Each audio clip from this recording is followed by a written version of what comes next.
Hold on. 3 months we've been together. I get nothing from you. Today, what we're into now, do me a courtesy, okay? I'm not trying to convert you. Look, I'd consider myself a realist, all right? But in philosophical terms, I'm what's called a pessimist. Okay, what's that mean? Means I'm bad at parties. Let me tell you, you ain't great outside of parties either.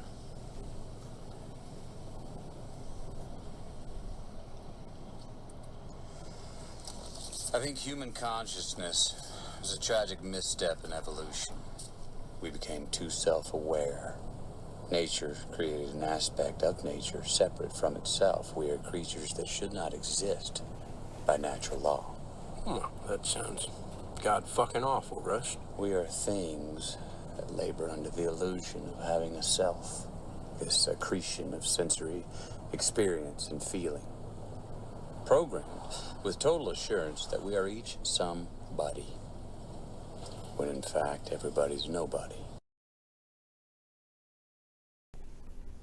Welcome to A Wolf Lives Here, where we analyze video games and media for philosophical, cultural, and artistic significance, and have a good time doing it. I'm John Munger.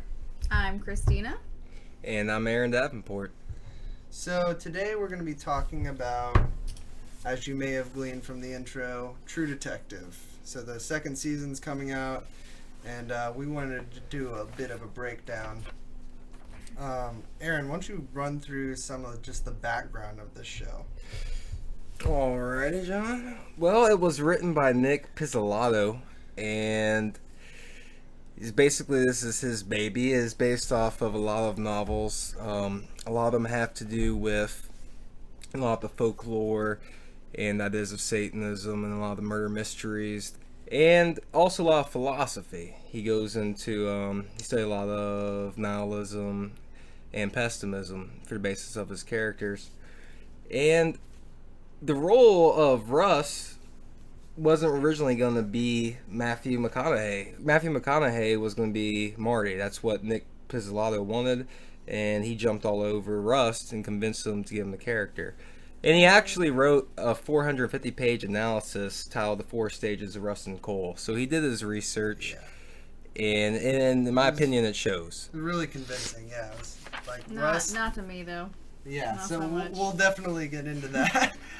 Christina not convinced at all by Rustin's character. I don't know how it's possible. The character, but great, yeah. Well, I mean, this is how he does it, no. This is TV. This is TV, so it's gonna be dramatized. Yeah, I don't know. I felt like that was one of the stronger aspects of the show, is that it really delved into humanity well.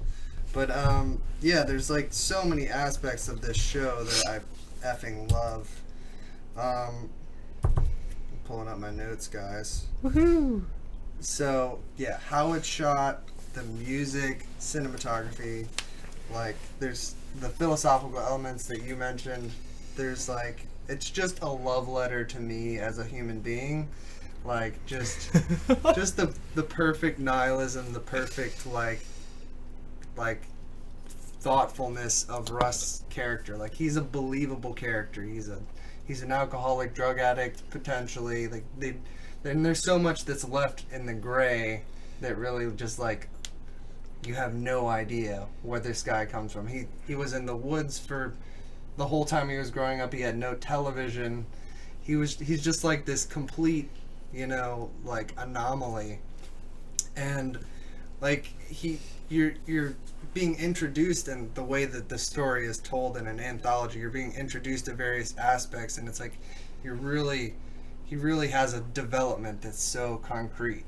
Like he starts out a little bit more like reserved and measured in his approach, and just goes full blown fucking batshit crazy by the end. Right, and that's and that really does come, into our scene as we watch the show, and that's what Matthew McConaughey wants to do. I mean, it's in the scene of the whole event, like the whole show as an event that comes to the scene. Yeah. It becomes very clear, and that's it shows that he wrote the 4 stages of Rust and Coal. He broke it down so there'd be a development, and he put in his time. and that's something that's really appreciative. Yeah, spoiler alert, we're going to probably cover some stuff that if you haven't seen the show, you're going to want to go watch it like now and then absolutely come back and listen to this, but it's fucking amazing. Watch it twice, watch it 3 times. I watched it twice in like the first week that I saw it. I just had to see it again. I had to show Christina, I had to show my brother. It was a love letter, absolutely. So tell me about like certain elements of the show that sold you. Like, what was the first thing that caught your eye? The intro, just brilliant. There's a lot of CGI. It's very, it brings you into Louisiana culture. Right, like there's the whole mystique that it really captures, like awesome. Like we have like the cross, the Technicolor cross. Like that's just like the 2 opposite ends of the spectrum really captured. Like this like fucking gritty like prostitute and drugs shit mixed with this like weird religious doctrine that's constant theme throughout. And the song, the intro song is amazing. Like a very much like Johnny Cash folk thing going on. It's fucking awesome. And it's enticing. It sets you up for the film noir aspect. I mean, in the beginning, the first episode, you see a guy carrying a body at night, and he lights the whole field ablaze in fire, and then you see what's left there, and it's really cool. It's really well done. The intro, you like the intro. What about like what was the first aspect of Rustin's character that caught you, or either anybody's character really? What was the first selling point of the show? I would say that the selling point of the show was the character, and the fact that this, in my opinion, is a really good character analysis. Bro, you're gonna have to give me a scene. You have to. Buddy, I'm painting it. I'm giving you the foundation. I'm giving you the backdrop. Well, I mean, the fact that he's a philosophical character, and it becomes known in the first episode that he is, and it becomes known that he is. That little monologue we played right there. I just think he was very bad at delivering that. It didn't really seem genuine.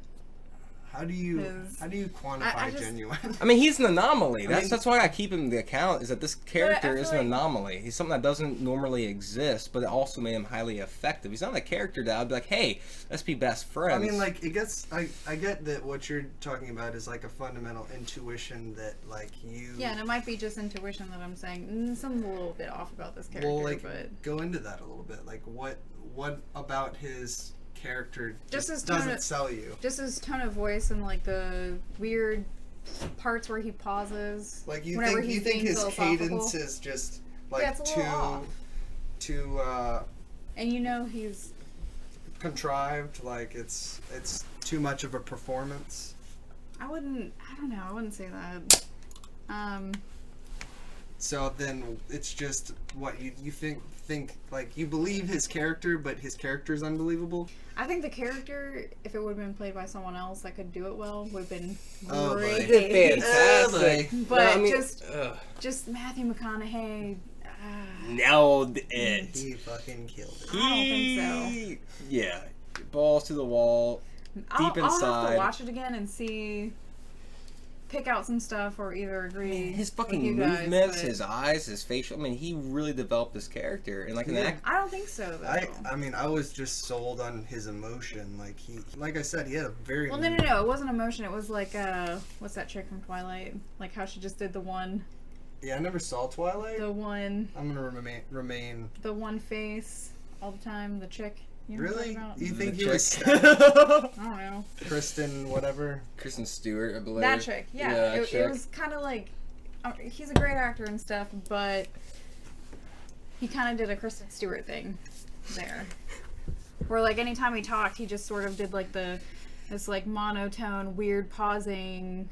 Well, he's a very weird character. I mean, I found I'll give her some credit, Christina, to your views. At first, he was kind of jarring, but when I started to realize what his character is going to represent, then it made sense of why it was jarring. I was kind of out of place, because he was designed to be out of place. That's why he had Marty there, being like, hey, look, black and white, contradictions. Right, yeah, like, I mean, he's in, like, a highly Judeo-Christian society, and he's a, like, full-blown nihilist atheist. I mean, this is you have to be measured in that kind of society, and if you want actually be a participating member. And he's fully aware about that, and that's what's really cool about him. After that scene, he's like, whenever you come over, you don't fucking spat off that shit. And he's like, Marty, I'm not fucking psycho. Like, you know, like, he's completely aware. Like, I don't know, because, I mean, Brett, who's on our other podcast, was like, John, this is a love letter to you. Like, you need to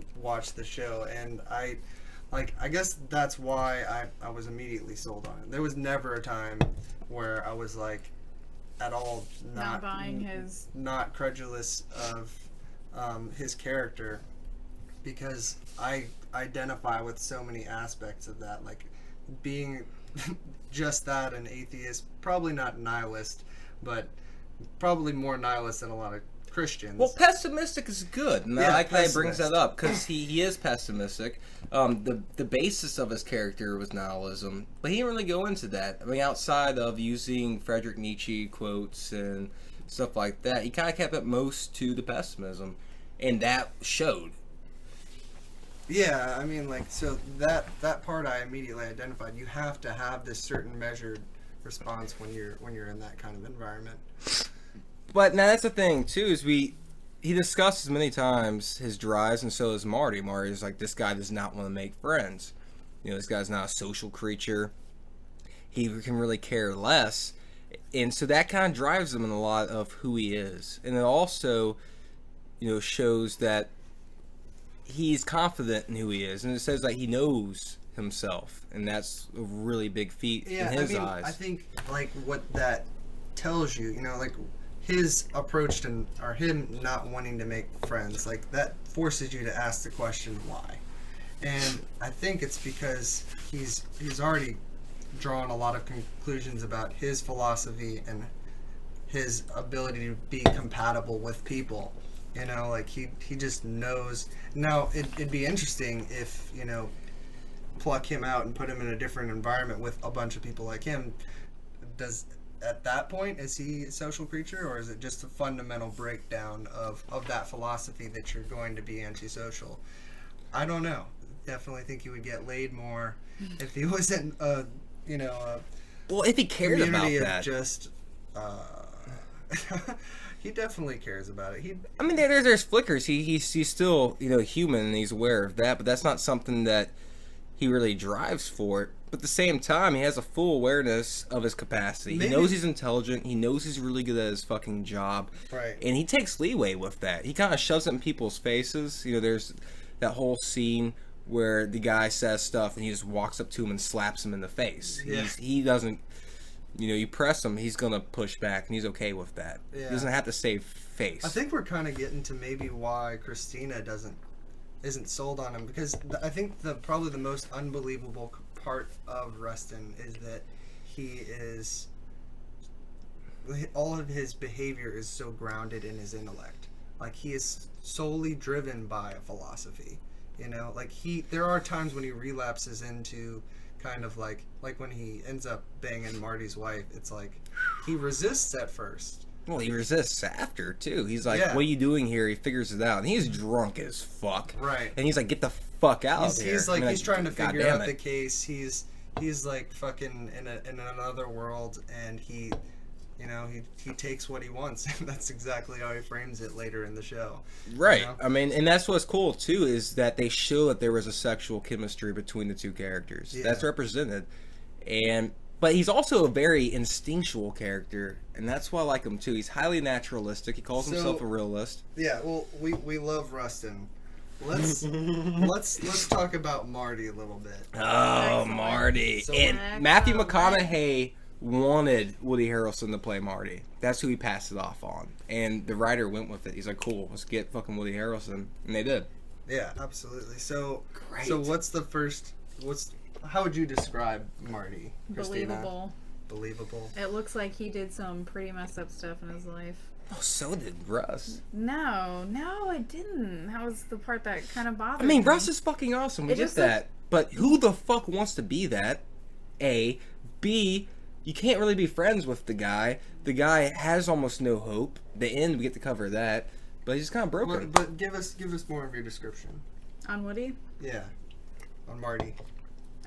Marty? It's Oh, yeah, okay.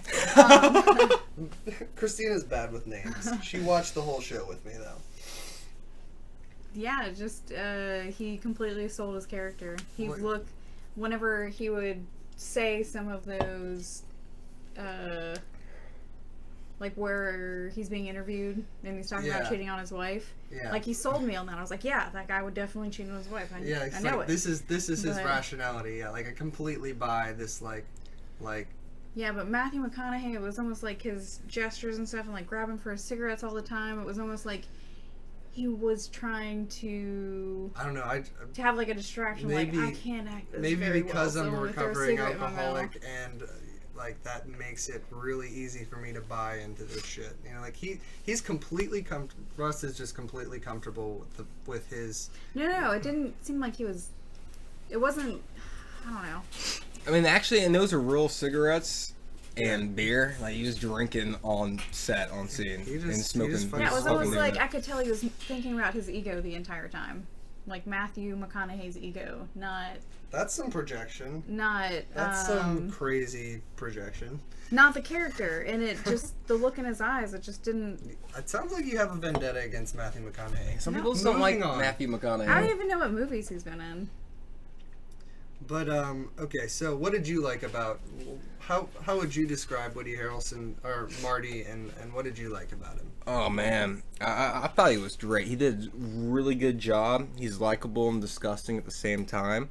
I love that. You can kind of relate to him, which is what I think his character is designed to be. He is going with a lot of the trends that existed in that time. I'm talking about like 95. And, you know, well, the Southern culture. Past. I mean, yeah, things are changing as far as views to Christianity, and that was a big thing. And he was supporting a family values, and he kept on saying that, like, oh, you know, Russ just needs a family. When Russ is making less ethically unethical decisions. Right, yeah.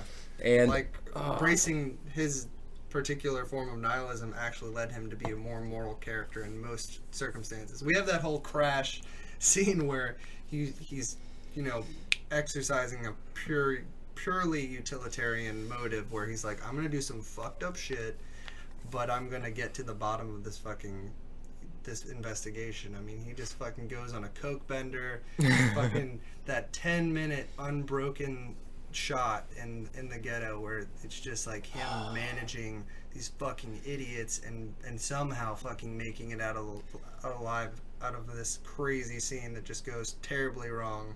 A highly instinctual character at the same time, highly intellectual and very in control. He was like fucking, it was amazing. He was like SEAL Team 6 on that shit. He's like snaking it. He's Metal Gear Solid that shit. Oh yeah, it was it was amazing. Him like punching that stupid fucking asshole in the face, dragging him through the ghetto, like hiding him behind bushes. Just like holding him as like he's like meleeing people who come at him with fucking bats. Yeah. You know, he's a very instinctual character. But back to Marty. Woody Harrelson is a beast, and I don't think he gets enough credit in this. Everything goes Matthew McConaughey did a great job, but their chemistry together was fucking amazing. Their facial features. It's the best performance of both actors, hands down, in my opinion. Dallas Buyers Club Academy Award, Matthew McConaughey. It is incredible. But yeah, I mean, it's good, and this is a defined character. So, and that's defined now. Again, this is something cool too in the scenes, behind the scenes.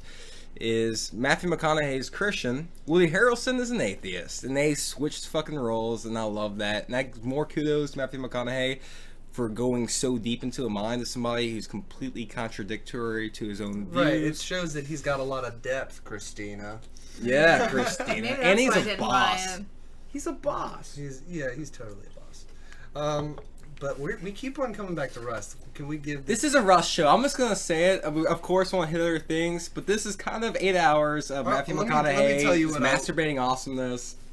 Let me tell you what I like about Marty, I guess. He's a human being, and they sold the human aspect of him. I mean, you got into, you know, or maybe it was you, Christina, that got into, like, how believable his cheating was. Like, he has a nihilist streak as well, but it's just, you know, people have these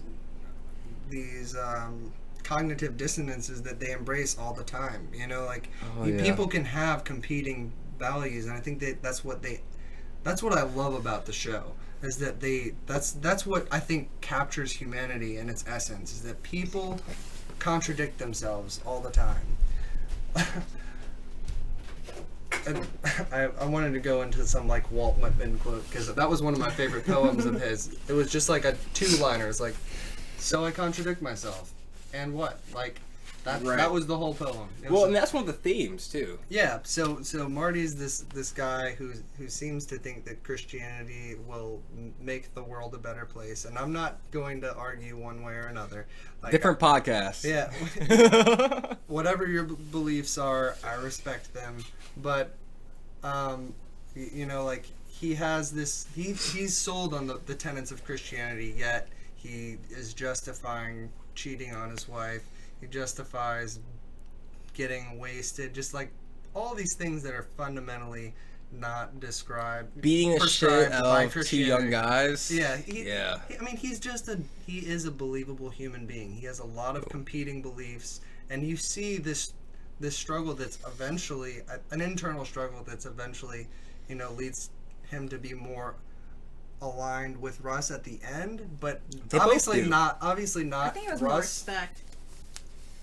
Yeah, Kind of. but I mean, he definitely. Did change he eventually, like, by the time you make it to the end of the show, and he's working with Russ, I think he starts to realize some of the wisdom that Russ has, like between the lines, kind of actions and how like he lives his life. Marty's a dogmatic character. He is. And he starts to recognize the deficiencies of that dogma. And he also has... So, I mean, you said dogmatic, but I think Marty's character is very idealistic, and he buys into a lot of the Christian values, and a lot of those get challenged through his actions. You know, he cheats on his wife, which is not really Christian. He beats up those two kids, you know, beats them to a pulp. That's what a man's supposed to do. And it's a challenging thing throughout. But what's really cool about that is it kind of works as a partnership between him and Russ. Like, Russ used it against him. He's like, well, you have a debt to pay. And that was the only way he could get him to work with him to solve the case in the end, the last 4 episodes, and, you know, contemporary times, 17 years later. And so it kind of works, because that's what Rustin expects. But Marty is one of those very contradictory characters within discussing a situation that's very contradictory. You got the Christian churches, and they're doing Satanism, and they're raping little kids. There's all these things that are going against it. And you have this character who has some of those characteristics too. It might be fair to say, in all honesty, we just paused to talk about this. It might be fair to say that the entire show is really just exploring this cognitive dissonance, you know, that both of them have, because they both compromise at the end, you know. Mm-hmm. You know, Russ moves from a less nihilist to a more objective morality by the end of the show, and Marty moves from a more dogmatic view to a I don't want to say nihilist, but maybe more utilitarian and humble. Like, Marty becomes humble, and he's not as self-righteous, right, and pious, which I think is really great too. I mean, Rust, he has his arrogance, but rightly so. You know, because he devotes himself to what he does. He's highly disciplined. His life is his job. Just because he says he doesn't want to refuse to programming and off himself, which he wishes he could. But he's just kind of here until his dream/nightmare is over. I mean, he's really confronted these real conflicts that we have. Like, if you are sold on the premise that is kind of what the reality, that we evolved this self-awareness, and then that might be your logical conclusion, you know? Right, and the fact that he's into pessimism and nihilism, it's like life is a trap. You know, that he's here and he doesn't have too much control. It talks about the existence of free will, if there is free will, and that he's just riding this out till the end. And again, it's kind of endearing. These are fundamental, you know, problems that he has faced personally. He's clearly invested a lot of time in thinking about these things. Otherwise, you can't justify a monologue in the show unless unless you have a character that has a backstory that makes this thing believable, that makes a response to a question like, what do you believe, immediately have this pre-compiled response that's so to the point, so succinct. This is bullshit. Like we were dealt a shit hand, and if I had it my way, we'd all just fucking hold hands and walk into our own field. But he recognizes that it's not a possibility. Right, and back to the instincts, and then he becomes this kind of so like he's lone wolf character. He's really in tune with what he's feeling. Back to Mario, there's a couple things that about him that was pretty cool, besides the fact that he does kind of evolve a bit. But he starts again. He always had this kind of professional respect for Rust, and you see that grow. But at the end, he starts to understand this person as a being when he lets go of all that idealism, and he sees he doesn't meet up to his own expectations. But he sees Rust's been pretty consistent.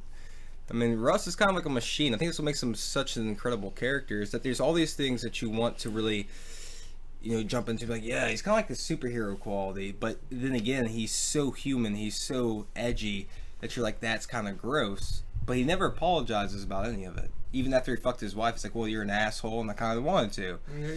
Rightfully so. He doesn't apologize. Like, I'm pissed at you for fucking making her come to me. For her needing that kind of out. Yeah. I mean, of course he was pissed about it, but I think again he's highly endearing, but he is an anomaly, and he's aware of that, and he's just kind of riding it out. And by staying alive, he does what he's good at, which is another one of my favorite quotes in it is, life's very long enough to get good at one thing, so be careful what you get good at. Because he's kind of stuck in it. And there is something that I wanted to talk about, the lore, the cinematography, and how well they captured the essence of the South and the creepy, broken down shacks and the strange people. I feel like I've experienced some of that stuff firsthand, and they really did a great job of recreating the different scenes and things.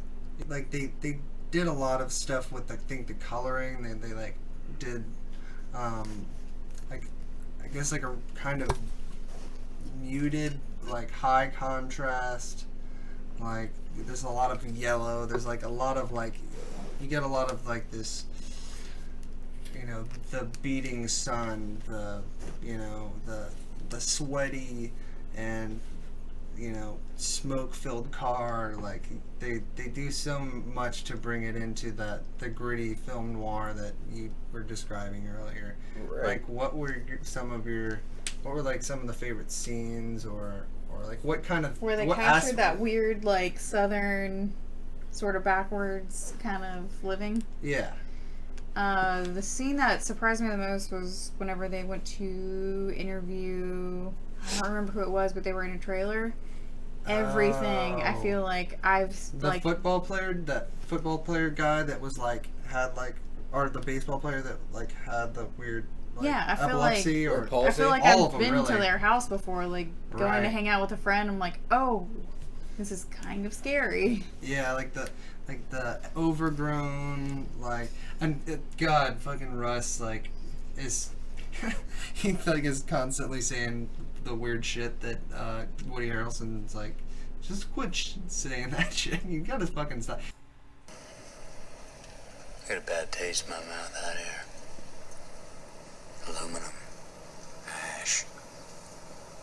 Like you can smell the psychosphere. I got an idea. Let's make the car a place of silent reflection from now on.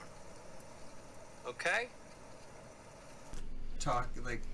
Describing things and like this really visceral sense, and he says it with complete conviction, and Marty's like, you asked. Yeah, and now I'm begging you to shut the fuck up. That's really cool. It is kind of grotesque, the whole background of this story. I mean, essentially this story is two detectives solving a murder case that has all these linkings to cults and all these practices, but it's doing it in the swamps, it's doing it in the bayous, where there's all these layers of life, and really it's also like a metaphor to what's going on. That there's a lot of thick and gritty and grotesque things going on. I love that atmosphere.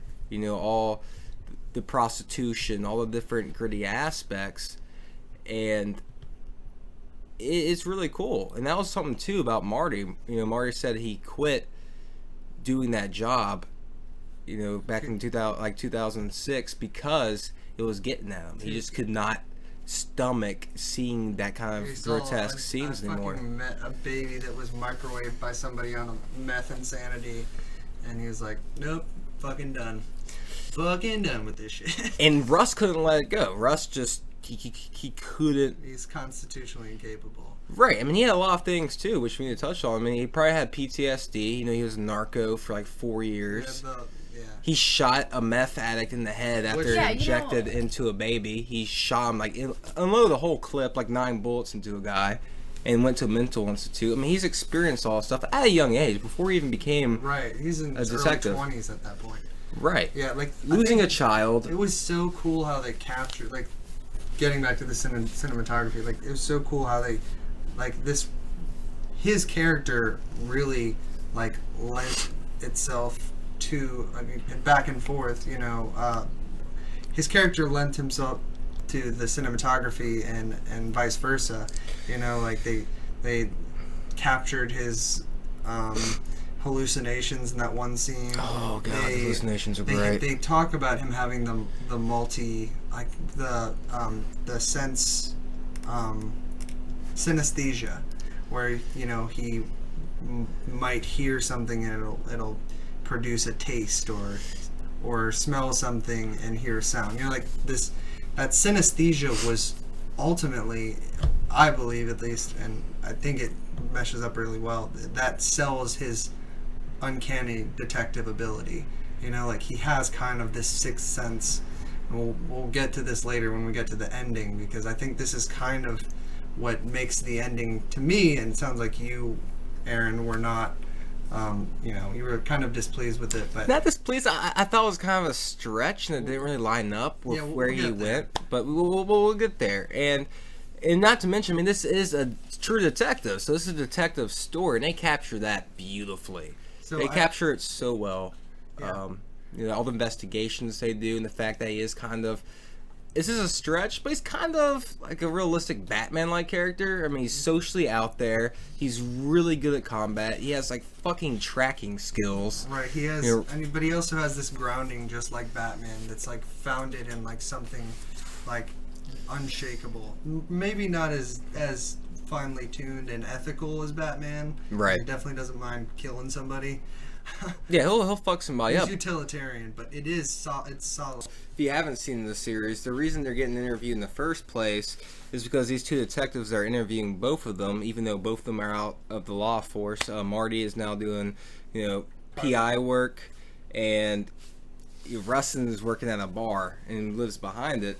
But they're interviewing full alcoholism. Full alcoholism, which is beautiful. It's really disgusting ponytail. It's all gray, and a really bad mustache, but aged considerably. And the makeup in the show is fantastic. I'll just say that really quick. But when we get back to that point, these two detectives think that maybe Russ is the one. Actually, they're pretty sold that Russ is the one doing these killings, and the whole time, a lot of this is being covered up, and Russ is kind of getting more out the box. So in the beginning, you're like, he could possibly be, did he snap? Did he snap and start doing this? And that's pretty cool. The suspense that was held in this show, I don't know. was pretty fantastic. I questioned it. Are they gonna do that? Yeah, I guess I did when the two detectives introduced their reasoning. It's for a second you think, oh, maybe, but then having seen all this stuff that Russ puts himself through as Crash to nail the what they think is the first ringleader, right, in 1995, that really sold me on the fact that he's a virtuous person, and he wouldn't have put himself through all this shit to capture a terrible person if it wasn't for just being a good person. And he also says, I'm a bad guy trying to keep the other bad guys out, essentially. Right. It takes bad men yeah, to make sure other bad men don't get to the door. That was one of the quotes. And, again, he makes no bones about who he is. He doesn't apologize. At the same time, he's not trying to force his stuff down anybody's throat, but he's gonna do what he's gonna do. You know, he has his mission, and that's the only thing keeping him alive, that gives him purpose, is to do what he's good at, whether he likes it or not. And I think that's how he kind of feels stuck, is that he realizes that this world is very chaotic, that it's very grotesque, that people want freedom from it, but he can't escape it himself. You know, and he feels that he's just a tool doing a job. And I think that's what makes him so effective, is he has all these skills to do what he's doing. You know, he has the intellect, the awareness, the sixth sense, if you will, John. All these qualities, you know, physically, intellectually, and mentally, to be able to do what he does. And, you know, he's going to finish it. It's the only thing that keeps him alive. That's why he comes back. So you were talking about that scene, Rust's scene of fucking Marty's wife, and why that was so important to you. Well, I think it's important in a lot of ways, because, you know, Rust is watching Marty fuck up, and he cheats on his wife twice. And the first time, you know, Rust makes a comment, and Marty goes the fuck off and throws him into, you know, a locker. And the whole time, like, Rust is positioning his hands over his hands. Right. He's able to break him at any second, in control, and calmly expresses this. But Rust is just watching him do this. And I think in a way, you know, Rust becomes aware. I mean, there's always attraction between them. You can see that between Marty's wife and Rust. And of course, you know, Rust isn't going to try to, you know, fuck with anything. And then she, you know, utilizes that. And I think for a moment, you know, he sympathized for her. He's trying to give her a way out. Yeah, and so for a moment when he's about to fuck her. Right, you see him pause. And I think, you know, this is getting a speculation. I think he kind of goes with it, A, because he wants it, but B, and probably more importantly, is he's tired of Marty's shit, and he's like, well, this is going to make things stop. This is going to really have him question what he's done, and he's not going to get away with this shit. And that worked, but immediately after it's over, you know, he's pissed, he's furious, and you can tell that, you know, he feels kind of guilt, or, you know, he is an ethical character, but at the same time, you know, he kind of wanted to, and he talks about that in the last episode of the series. You know, there's that whole scene of them in the car. Yeah, it's like, and he's like, well, you were a fucking asshole, and she's a good woman. Yeah, yeah. You said earlier to me, and you know, off mic, that, you know, he had been, you know, pulling out all this rope to hang himself with, and he finally just let him hang himself. You know, like, right. This was an act of saying, you're doing this to yourself. This is the only thing I can do. I mean, the way you introduced it was, you know, it's multi-dimensional. I definitely agree with that. You know, I don't know how much I'm sold on that it was just a virtuous action. I personally think that he was just drunk, and maybe on some level he knew he was doing that, but I think maybe on some level he knew that he was, you know, this needed to happen in order for Marty to get his shit together. But I just don't think that's the space he was in. I mean, the context was he was just expelled, or just given a 1 month suspension, leave without pay, and right. And Marty was just caught cheating. He's in a space of just like, what am I gonna do now that I don't have the resources to do this investigation? And he's like caught in this whirlwind of trying to figure out the case. He's drunk. He's on a tipping point, maybe not a tipping point, but definitely like he's going more into the insanity of Rust's character. Right, his neurosis, if you will. Yeah. He's quite neurotic. Right. And he does that. And he kind of does like his Jackson Pollock thing too. Yeah. That's when Marty's wife, which I can't even think of her name, shows up and, you know, takes advantage of him in this sense. I think he just was caught off guard. I mean, he resisted in that moment, then he fucks her, and then as soon as he has his petite mort, his fucking little death, his fucking perfect orgasm in her ass. Yeah, he fucked the shit out of her for That the was record. the sexiest shit.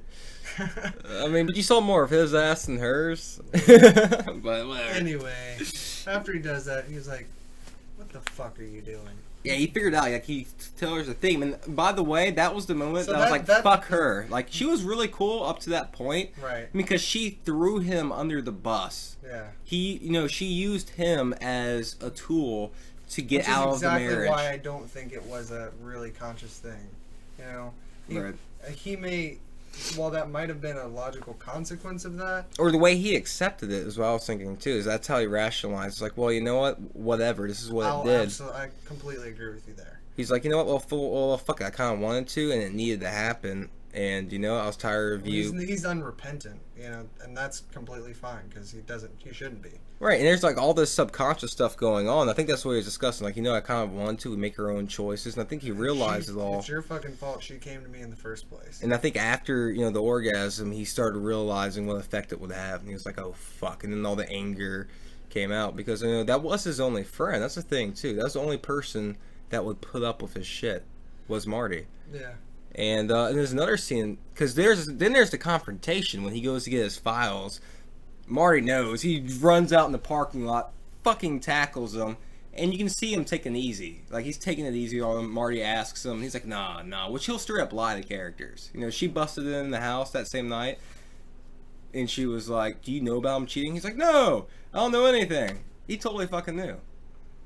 You know, like, sometimes he'll lie to whole people. I wasn't sold on that. I wasn't sold that he actually knew. I mean, there was the scene where he's like, you fucking ridiculous. But I'm not sure. No, there's Like, so he gets this confession from, you know, a daughter. It's completely irrelevant. He gets this confession, and, you know, like 40 pages written. He just hands it to Marty and says, type this up for me. And Marty confronts him, and he says, oh, you just need to get laid. And he looks at him, and he's like, you fucking idiot. You know? And in that moment, I guess this is what you're talking about. I thought maybe he's realizing. Well, he says the whole time, he's like, I have eyes. I'm going to see this shit. You know?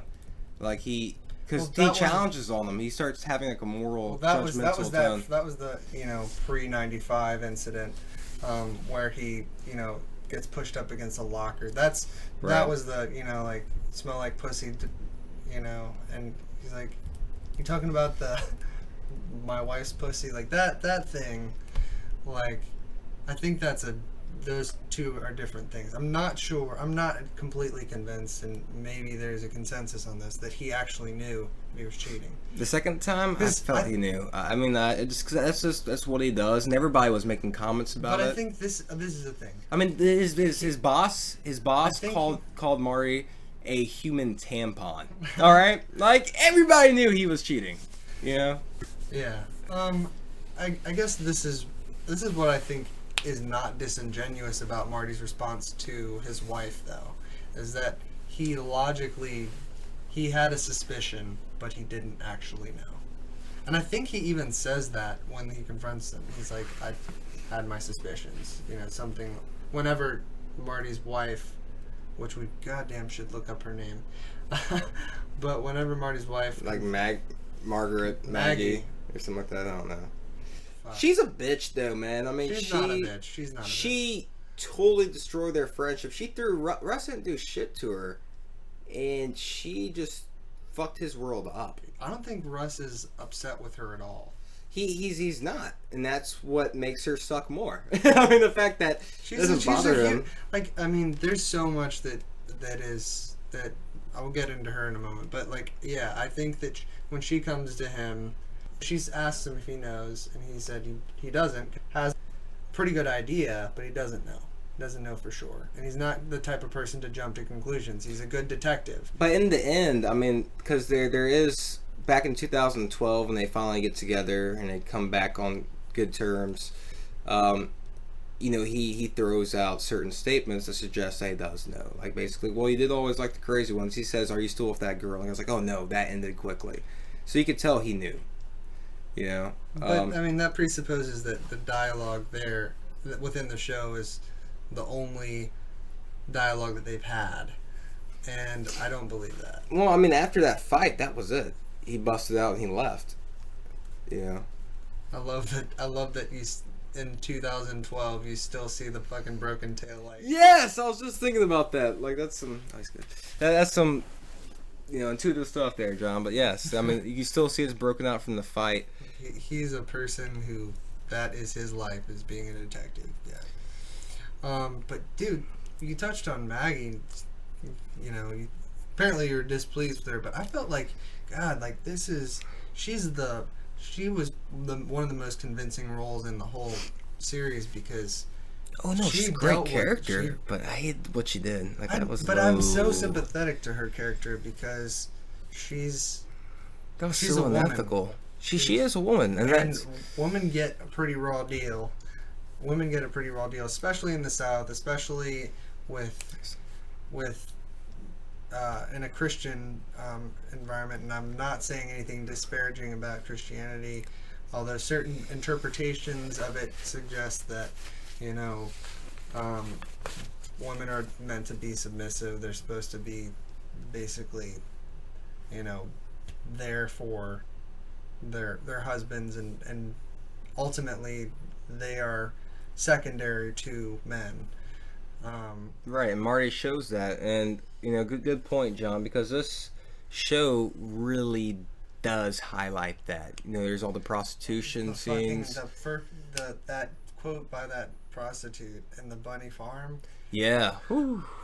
Girls walk this earth all the time screwing for free. Why is it you add business to the mix and boys like you can't stand the thought? I'll tell you. It's because suddenly you don't own it the way you thought you did. Women can be promiscuous as they want, but when you start bringing money into it, business, now suddenly it's a big fucking deal. It's like you don't fucking own it like you thought you did. Like, now, do you want to make it an enterprise and now you're all offended? Like, you wouldn't have a problem if she was fucking all these dudes, without money, but that's what it gets to the heart of the matter, because right, and there's that whole mentality. And I mean, again, his wife, she was a nurse. She was working as well. She was bringing in substantial income, as well as taking care of the children and trying to be a foundation for the family. And she was a strong character, and I think that's why I didn't like is the fact that as a character, she felt she had to find a way out. That she had to really destroy him rather than just saying, "I want out." Right. I didn't like that either. It's like, really, is that the only way you can get out of this marriage, is to fuck his friend? Now maybe he's that possessive, and you saw something. Maybe it was that controlling, that she needed to be rejected by him. Right. I did get that suggestion. Like that was the only way that it seemed like it was going to happen, is if she found a way to make him reject her. And that certainly did it. Right, and the funny thing was too is when she was, after her and Rust had sex, she was like, "Look, I tried going to a bar, and it was just too weird. I couldn't." And she felt trust. She felt comfortable with Rust and secure. And that was kind of, again, it was kind of sad, and it made you feel more for Rust. That he's just rejected at all these levels. But that's how he survives. I mean, and it worked for him. Go into more depth on that. I'm not sure what you mean. Well, I mean, because like Rust will get in these things, and then he gets kind of pushed out of them, and he's kind of this lone character. In instance, he had the wife when he was younger and a child. The child gets ran over when he's 2, so he loses the whole idea of having a family is taken from him. Then he goes really big for like 4 years into the undercover narco scene, narcotics, doing all that. Loses his wife, which he saw as inevitable anyway, that he says later on, and then he loses his shit. He's in it way longer than other people are, and he gets rejected by them. He shoots a guy, he's put in the mental institute, and then he's transferred for his first time to checking the murder, something that he wasn't usually doing. He did robbery for a while, but now he's being a detective solving murder cases. But he keeps on getting thrown from these different positions. He was in Alaska, he hated the cold, he abandoned it. There's all these things that he keeps on kind of not fitting into. He doesn't really have clarity. And it sucks. It sucks seeing this character who's trying to do his own thing and doesn't want anything from really anybody. and he's, you know, dead set on trying to solve these cases, and people just keep on turning their backs on it. You know, everybody has their agendas, their politics. I'm just not seeing how Marty's wife falls into that. Because they had a trust, they had an understanding, and he tried helping her, and he helped her in many cases, and she throws him under the bus. You know, and you can tell it hurt him because he told her to get the fuck out. I mean, it hurt him bad. That was his only friendship. It hurt him so much that he was in the middle of that case. He was suspended after that fight. He said, fuck it, fuck y'all, I'm out. And that's when he left. You know, he was going to leave the thing that gave him purpose. Eventually, 10 years later, he came back because he couldn't. But it took him 10 years to come back after that. And that was because, essentially, he fucked Marty's wife. You know, he ruined his partnership. And that's what made him left. I mean, it hurt the fuck out of him. He did nothing to her, and she knew it was going to hurt him. She knew. She premeditated. And I'm like... She's like, I'm so sorry. And I'm like, you selfish fucking bitch. Like, I was really pissed. I'm like, holy shit. Like, really, that's pretty fucked up. I don't know. Like, I definitely didn't have a really strong... Like, I just was like... I felt both of their pain, and so I guess I just felt like really a strong just agony there. You know, like what a terrible situation. You know. Right. I mean, she could have done it differently, but I see where she was at, and she was, you know, in the victimized situation. People are where they are, and they are where they are. They do things in imperfect ways, and it was just like a perfect example of just shitty real world blunders that just get, you know, that go hurt people on very deep levels and get blown way farther than they should ever get blown. Right, and he was still hurt too. I mean, back in 2012, 10 years later, she goes to the bar to, you know, visit him and make sure he doesn't keep Marty safe. And because what are you doing here? Yeah, what are you doing here? He tells her to leave, and he's like, you know, and he kind of tells her straight up, like, Marty's not going to be safe, but not much I can do about it. You know, he's his own man now. And he's still very, you know, he still has this kind of grudge against it. Rightfully so. I mean, she threw him under the bus, big time. I don't know about threw him under the bus, but that's a semantic. That is a semantic. I mean, like, I know what you mean. She took totally advantage. She was an opportunist. She was an opportunist. She didn't, like, really, I guess she kind of threw him under the bus in the sense that, like, but she didn't blame him. That's the thing. She even told Marty that she was doing it solely to get at him, but she knew it would get at him. That's the thing. But it was not like, so he wasn't really implicated as the responsible party. That's my point. But that's the whole reason that would work, though. He wasn't given the whole reason that would work, though, was her full understanding, which we saw, that was going to piss him off. Blaming them. But she knew it was going to piss Marty off. She knew it was going to affect their whole partnership. She knew that no matter what she said, what she was banking on was the fact that Marty was going to be absolutely pissed and disgusted. And if Marty was like, oh, well, it was totally your fault, me and him are cool, then it wouldn't really affect as much. But she wanted to take something from his life. She wanted to damage him. And she did, and she knew it was going to affect Cole, but she wanted her way out, you know? Yeah. So, ending time, huh? So tell me what you didn't like about the ending. It threw me for a loop, which I guess is successful at some point. You know, you want to show how characters can change and evolve and yada yada. And it's, again, I guess it's my expectations. I didn't expect it believable. I mean, of course it can be believable, but I just didn't see that that's the way it would go. And it definitely gave an ending to, you know, our understanding of a very consistent character, which we're discussing Rust. You know, he had an experience when he got up from the coma, and it changes everything. And I think it's just such diversion, which is good, but at a certain point, yeah, I guess I would say it's not believable. I feel like it was kind of... So your gripe is specifically with the ending sequence where he's talking about, you know, how he felt like in this near-death experience that he has, going to Carcosa, where he confronts the primary, you know, villain, so to speak, when he's near death, he has this experience where he is with his family and he feels love and he can feel their presence. Right. Which is cool. I mean, I'm glad it's a spiritual experience, but I feel like, okay, now we're just going to all of a sudden give this character who doesn't want redemption, we're going to give him redemption. We're going to give him some peace and solace, some spiritual experience, and then he goes after to talk about, how there's light against dark, and, the fact that there used to be nothing and now there is light. It shows that the light's winning, and yada yada, which is fine. I mean, I appreciate it as being a spin. I just think it's really against his character, and it's against a lot of things that I liked about him. I don't know, like, I didn't think he compromised his whole character by saying that. He didn't, but now he's optimistic, which goes against his pessimism. I don't think he was the first optimistic moment we've had in the show from that guy. I don't think that really goes just in my experience. Like, I probably at some point in my life I was 100% Rust and Cole.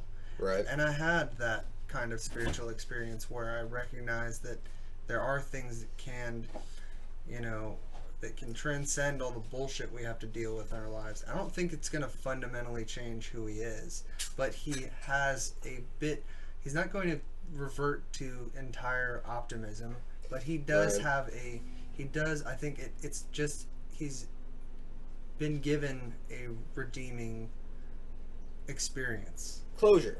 Which, he suggests that nothing never ends, which is cool. I mean, I'm glad he gets his closure. I just kind of felt like it was a writer's attempt to just fix something really quick. And I don't know if it happened as organically as I thought it would. It's kind of like, nip tuck, here you go. Pretty organic. Having a near-death experience is about as, consistent a way you can have of having a spiritual experience. I've never had one, but I'll go with that. I mean, and you and I both define spiritual experience pretty, loosely. Right. A transcendent experience, something that fundamentally changes your perspective on life. And that would be the kind of experience that one would expect would produce what Rust talks about. I mean, for the so did you think there was something like did you have a gripe with something divine about it? Did it seem divine to you? I don't know if it was divine. I think it's contradictory to his character, and which I think happens. But he was so consistent for so long. I felt it was kind of you just kind think of abrupt. That you thought that. I mean, to me, it sounds like you're saying that you thought it was impossible for him to have this transformation. Right. I thought that. I guess I fundamentally have a different intuition, which is, he absolutely could have that. Which I'm glad he had it. I think his own explanation perfectly explains. I mean, his own philosophy perfectly explains why this is a likely outcome for him. He talks about everybody wants this catharsis, and he finally found it. He finally found something that he could actually believe was, worth believing in on some level. He believed in love, believed that actually had meaning. It wasn't just, yes, maybe it is a chemical process, maybe it's evolutionary process, maybe there's all these physical things, but that's the fundamental realization that I had. I used to be very cynical about that kind of thing. It's what is love anyway? But there's something you can get to, a primal or you can have an experience that provides clarity.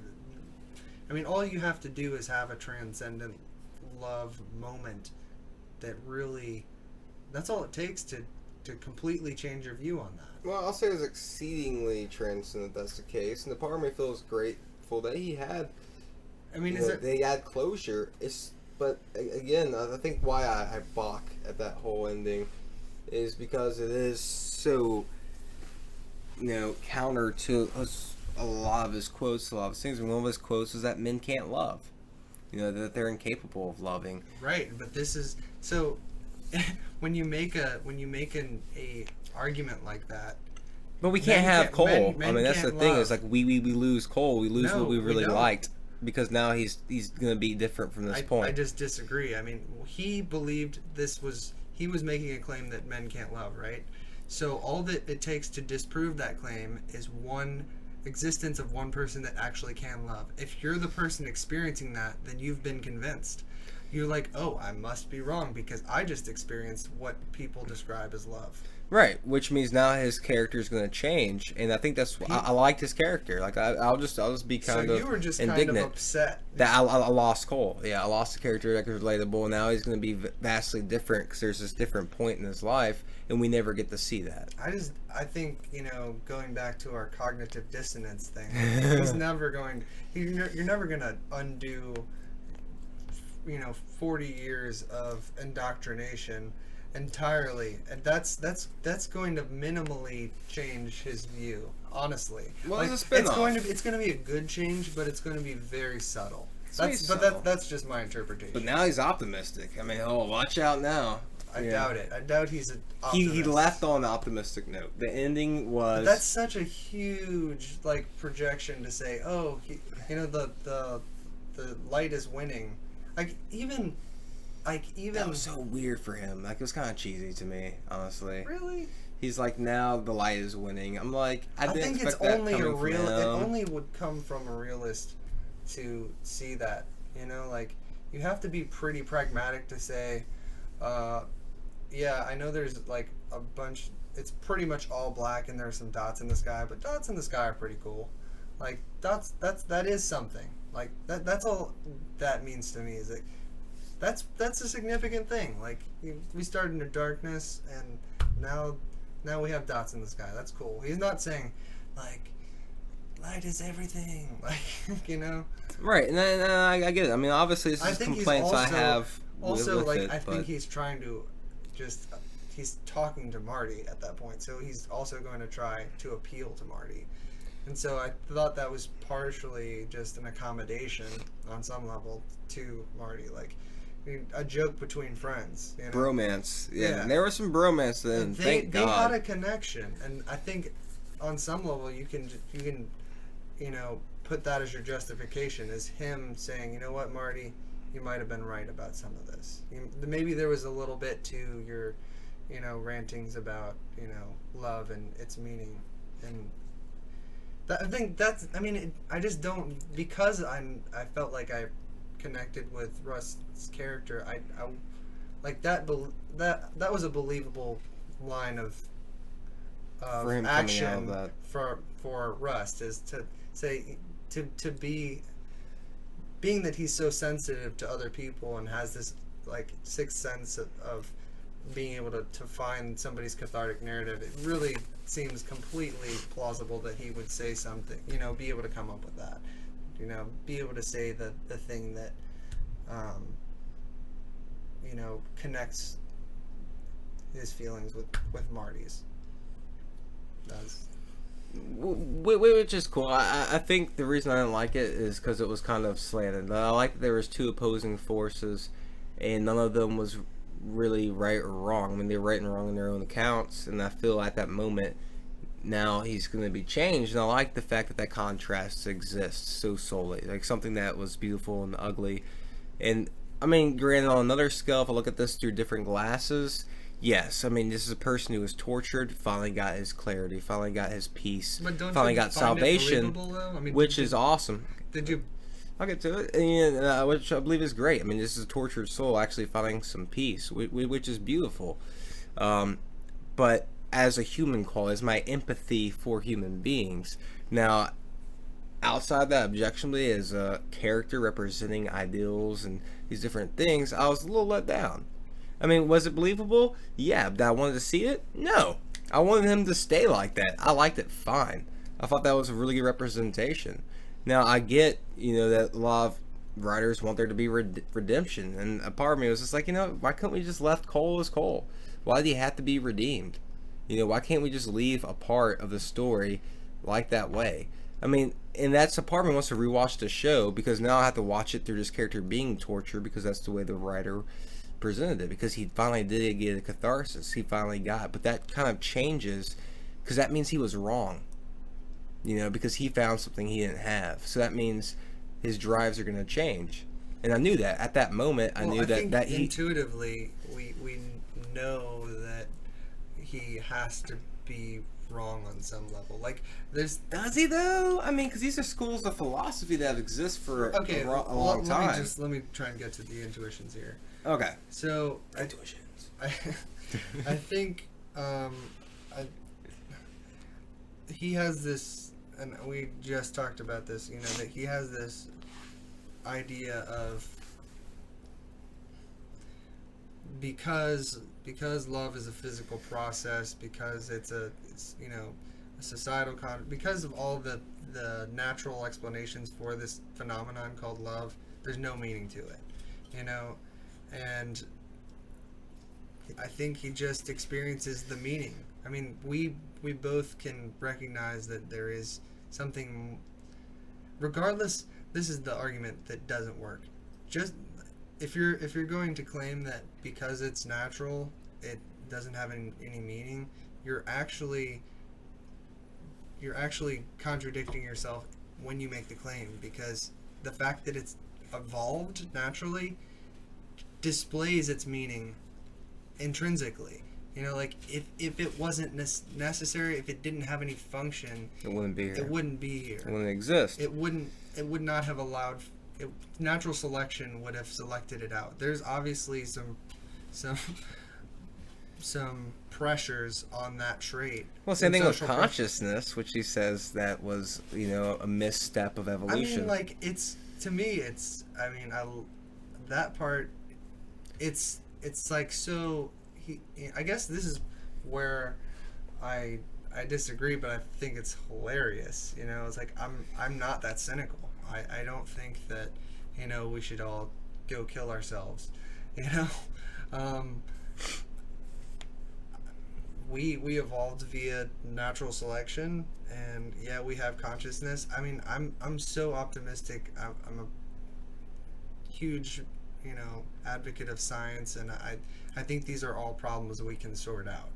You know, and you may disagree, but yeah, maybe. But I'm absolutely I'm an optimist in that sense, you know, like, but I completely can see where he's coming from, and I loved that was like that was part of his character, and it was so well fleshed out. I mean, in all of his actions. But I because I'm on the optimistic side, because I'm already swayed to think that, you know, love is meaningful, and you know, that we can solve our problems. It wasn't hard for me to swallow that he could have been convinced as I am. Well, it's not hard for me to swallow. I just feel that it takes, you know, it takes a turn that was kind of uncharacteristic of him. And a part of me was like, okay, cool. He finally finds redemption, yada yada. And a part of me kind of felt that it cheapened his character because it changed. Well, I mean,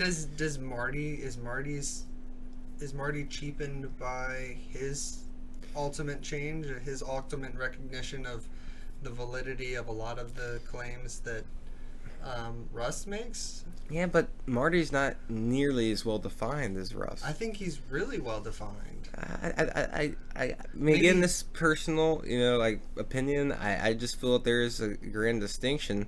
You know, that Marty is defined like as a kind of norm. To me, that you're kind of like, you know, it's maybe you have a pessimistic worldview, and you're trying to. It's kind of a confirmation bias of, this validates my intuitions, and whenever you have him make this shift that I'm incapable, or that I can't readily see, then I'm having a hard time buying it, because I don't buy into that.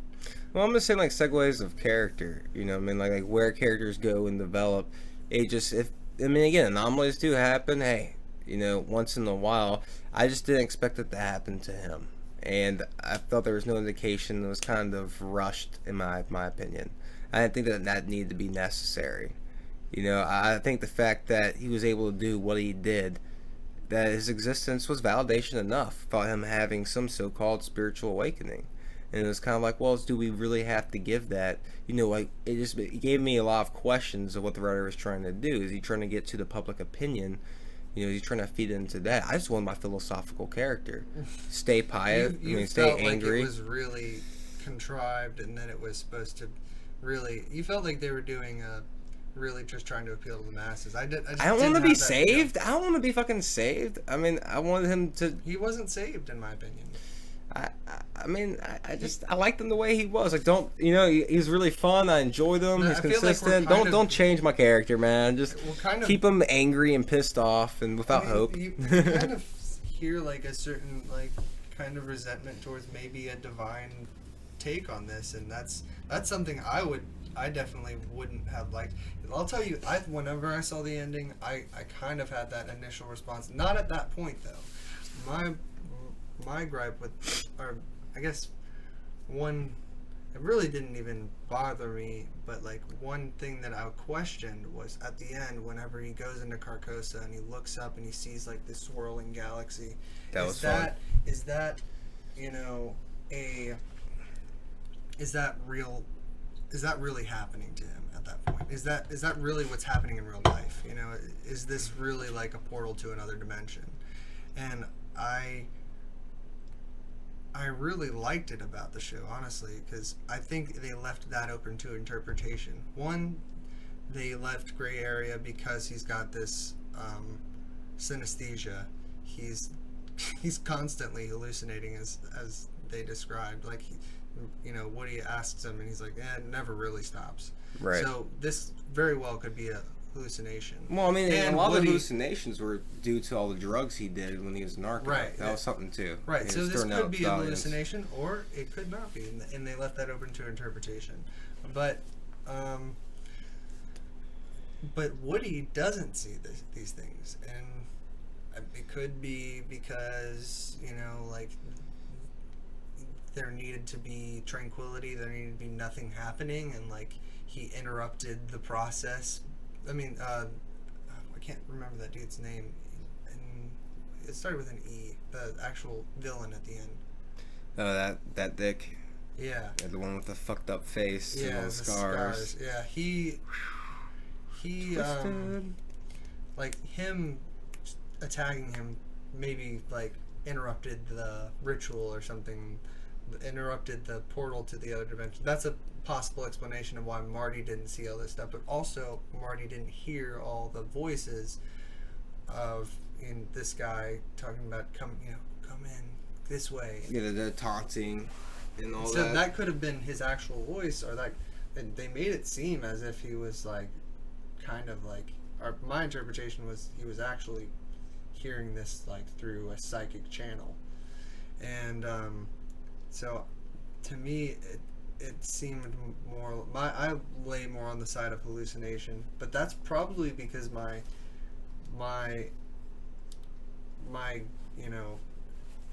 belief is that there is not a supernatural, and well, no, I mean, if there's something there, it's obviously natural.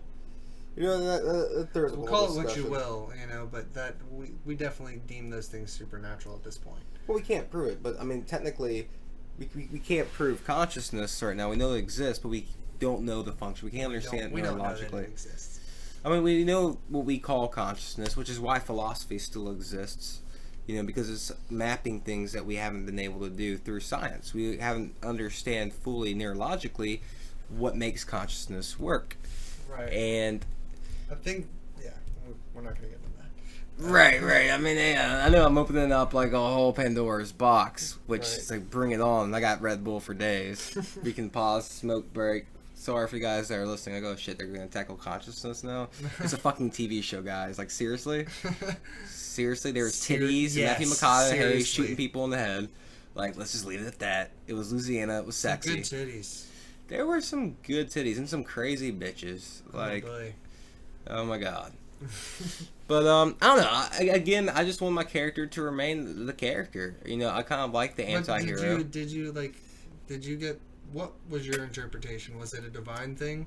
I think he had a profound, life-changing experience. No, like that last thing that I was describing. I feel like it was a hallucination. You did too? And, I think like that, like, I caught his attention and took him away. And it kind of reminded me that Marty is very grounding for him. Because a lot of the time I was thinking, like, what does Marty really represent in his life? And I think kind of, and this is getting pretty significant to me, I think, like, Marty grounded him. Marty gave him this kind of, this kind of family, even though he didn't really have one. You got to see that existed. Point, because it's interesting that, like, sometimes his grounding really, like, was actually a hindrance. Like, maybe this isn't fully explored, but like, like his sixth sense is initially rejected by Marty, and he kind of interrupts, like, him potentially catching the killer way early on out of the school. And Marty hunting this now that was horn. a pretty pragmatic reason. They got a call over the radio, so naturally you might want to interrupt him. Which was just funny, because when we woke up from the coma, that was his first thought. He's like, I saw the motherfucker in 95. God damn it. And he's like, Marty's like, really, motherfucker? It's like, really? That's exactly why I'm, like, not at all deterred by, like, all their dialogue leading up to that point leads me to believe that even if Rust had this experience, he's still the same fucking guy. He's like, they're walking off. He's like, I'm fucking done with this. But now place. he wants peace. I don't even need these clothes. Yeah, that's true. I'm fucking, but and he's still talking about, like, but there's still more out there, and he's like, there's always gonna be fucking more out there, Rust. Like, it's still the same guy. He had an experience. He had a hard time having that moment. Oh yeah, he's crying and he's relatable on that level. He lowers his head, as he does every time he feels feelings in the show in front of another person. He feels a lot of shame about it, and so I completely buy into his character still. It was not unbelievable that he had that transformation. See, I never used the words unbelievable. I just didn't like the way it went. Okay, fair enough. That's the thing. It's like, hey, I buy it. And again, like I said many times before, I'm glad that he found retribution as empathy. But as for a character, I want, it's like we always want Batman to be Batman. We always want these things to continue. You always speak for yourself, buddy. Okay, well, like, I don't want Batman, me personally, Aaron Davenport, doesn't want Batman to retire and to have a fucking family. No, your family was killed in the alleyway. You're broken. Be broken, fuck people up, be good at your job.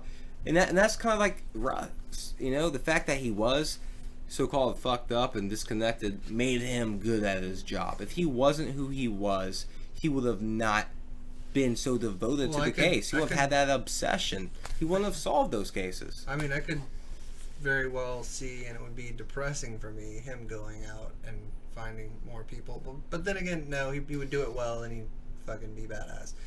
But and you would still be like, I want to suck his dick. I mean, he's a man. Like, that's... Yeah, my... Yeah, totally. I would love to suck his dick, so... Ponytail and all, man. Let's use that as like a handle and just get downtown. Who doesn't want to blow Matthew McConaughey? Which I will say, But no, like, he lost sex appeal. I wouldn't want to see a second season of that show. That's all I'm saying. No, and they closed it. That's what I will say, is that after that spiritual experience, I'm like, well, it's closed, because now he's a different person. Yeah, like, even if he went out and started, handling the stragglers of this cult or whatever, like, it wouldn't be an interesting show. No, it'd be done. It's been retold. And that's getting to season 2. So, I guess my point is, like, Batman, you don't want Batman to not be Batman because you want the comic to keep going. Right. But I definitely wanted this story to end there. Right, but I wanted Cole to exist in my mind unchanged. Alright, I want him to. You wanted to believe that the story could keep going. Well, no, that he would keep on going. I mean, because he could be what we can't be. Batman and that's what I like about him. has to retire at some point. I mean, but Batman was a symbol. He stands for something that we couldn't be. Rust was something that I'm not capable of being. I mean, there's certain aspects I can relate with, but I can't be Russ. I'm not, and I like that he was. He's always going to be that guy. But now he's not that guy. Now he's kind of like hope and has sentiment and has where he's with his dad and there's too much stuff and... that's fundamental to Rust that is unchangeable by that. That's not capable of being changed by that experience. Well, okay, well, we'll leave it at that. I'm glad he found peace. We have fundamentally different intuitions, and we'll agree to disagree on that. I'm saying like story-wise, yeah. Yeah. Yeah.